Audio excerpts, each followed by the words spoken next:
I never thought raising my daughter alone would be easy after losing my wife to cancer when our little girl was just 6. The past 9 years have been a mix of challenges and beautiful moments, especially since Alice and I are quite different in our interests.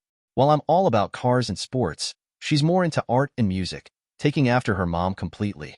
Thank goodness for my younger sister Jenny, who's been amazing with Alice. They share the same passion for painting and creative stuff, and Alice lights up whenever her aunt comes over. Jenny's been like a second mother to her, stepping in whenever I needed help or when Alice wanted someone who truly understood her hobbies. 3 years back, I met Sarah at a parent-teacher conference. She's a single mom too, with a daughter Emma who's about a year younger than Alice. Emma's father wasn't in the picture since she was a baby, and Sarah raised her with help from her sisters since their parents had passed away years ago. What surprised me most was how quickly Emma and I connected. She turned out to be a total car enthusiast, something she picked up from watching racing shows on TV.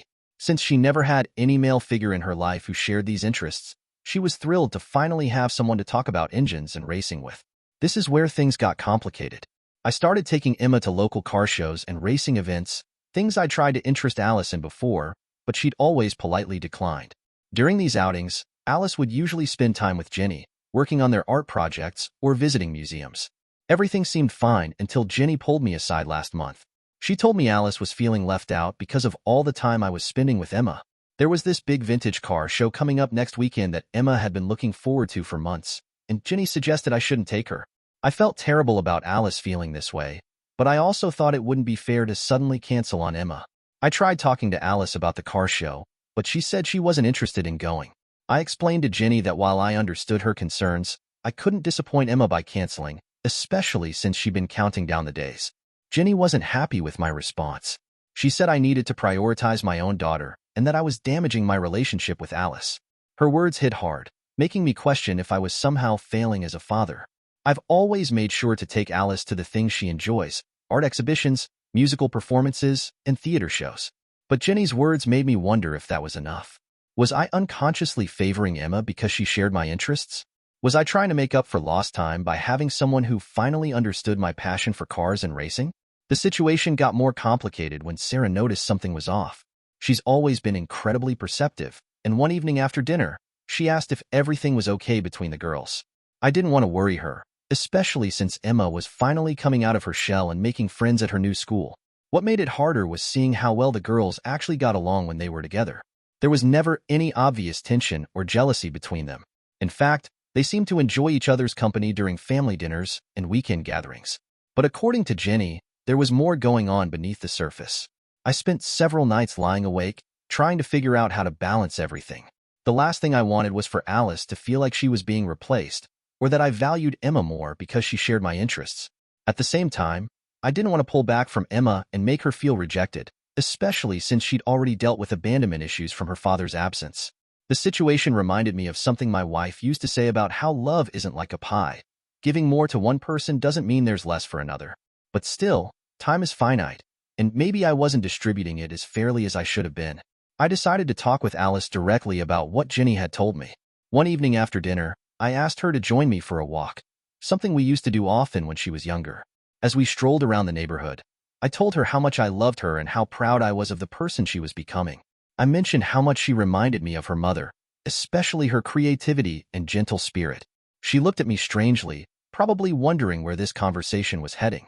I took a deep breath and brought up what Jenny had told me about her feelings regarding Emma. I explained that I never meant to make her feel less important or loved, and that if she was uncomfortable with me spending time with Emma, we could figure something out. What happened next completely surprised me. Alice's face turned red, and she let out a small groan of embarrassment. She quickly explained that Jenny had misunderstood everything. She wasn't jealous of my relationship with Emma at all. In fact, it was quite the opposite.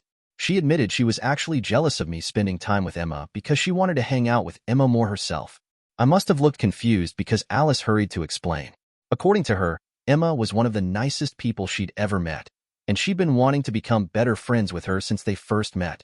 But since most of Alice's friends were into art and music like her, she wasn't sure how to connect with Emma or if Emma would even want to be friends with someone who didn't share her interest in cars. The relief I felt in that moment was incredible. All this time, I'd been worried about creating a rift between the girls, when in reality, they both wanted to be closer to each other but were too shy to make the first move. It was such a simple misunderstanding that had caused so much worry. I asked Alice what sort of things she and Emma had in common, and she mentioned they both loved the same TV shows and music. They'd even talked about some video games they both enjoyed playing. The more she spoke, the more I realized how much common ground they actually shared.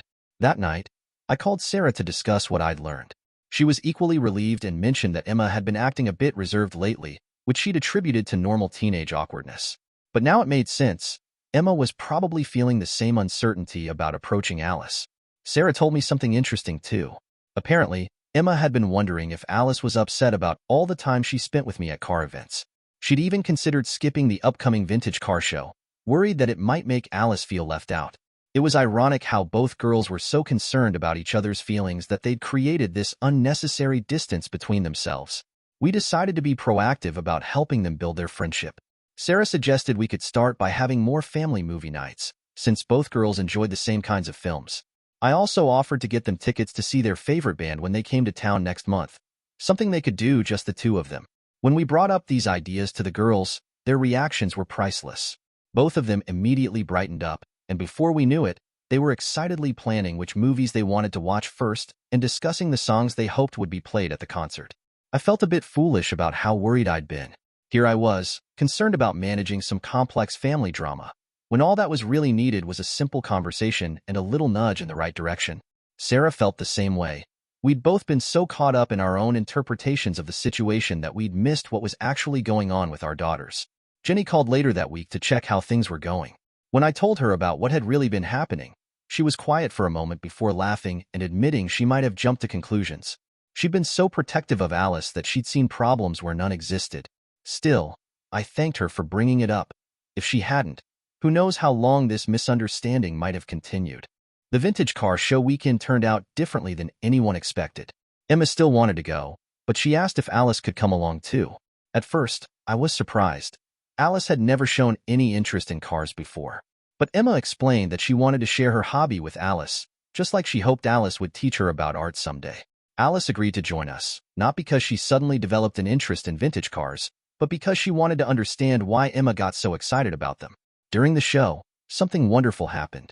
While Alice still wasn't particularly interested in the cars themselves, she brought her sketchbook along and started drawing some of the classic designs that caught her eye. Emma was fascinated by Alice's sketches. She kept pointing out different cars she thought Alice might want to draw, explaining why each one was special.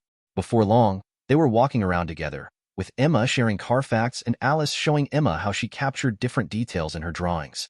Sarah joined us later that day, and we watched from a distance as the girls explored the show together, each sharing their own perspective on what they saw.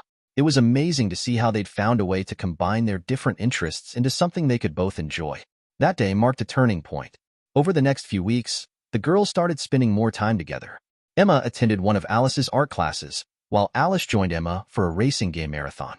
They found they had more in common than they thought, and their different interests actually helped them learn new things from each other. Family dinners became livelier, with both girls chattering about their shared activities and inside jokes.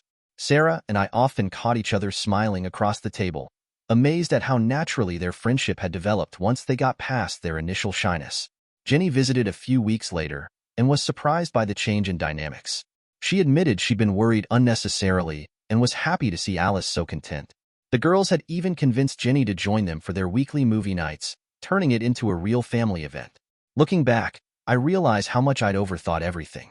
I'd been so concerned about balancing my attention between the girls that I'd missed seeing what they really needed. Just a little encouragement to become friends on their own terms.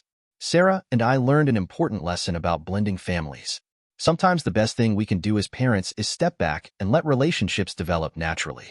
We'd been so focused on our roles as parents that we'd almost overlooked the simple fact that Alice and Emma were perfectly capable of building their own bond. The whole experience taught me something else too. I'd spent years feeling guilty about not sharing interest with Alice, worried that our differences somehow made me a less effective father. But watching her and Emma find their own way to connect despite their different hobbies showed me that shared interests aren't what make relationships work. It's the effort to understand and appreciate each other's passions that really matters. Now our weekends are filled with a mix of activities. Sometimes we all go to car shows, with Alice bringing her sketchbook and Emma explaining the finer points of engine design. Other times, we visit art galleries, where Emma surprises us with thoughtful questions about the artwork while Alice patiently explains different artistic styles. Sarah and I often talk about how worried we'd been about blending our families and how needless those worries turned out to be. Sure, there are still challenges. That's normal in any family. But seeing our daughters form such a genuine friendship has made everything else feel manageable. Jenny still comes over regularly, but now instead of worrying about Alice feeling left out, she joins in with our expanded family activities. She's even started learning about cars from Emma, just as Emma has started showing interest in the art projects she does with Alice. In the end, what I thought was a problem of jealousy and divided attention turned out to be nothing more than two shy teenagers wanting to be friends. Sometimes the simplest explanation is the right one, and the best solutions come from just talking to each other openly and honestly. Thank you for watching. If you enjoyed this story, please hit that subscribe button. Don't forget to give it a thumbs up and share it with friends or family who might enjoy it too. Your support means a lot. And if you have any thoughts, questions, or story ideas, drop them in the comments below. I'd love to hear from you. See you in the next story.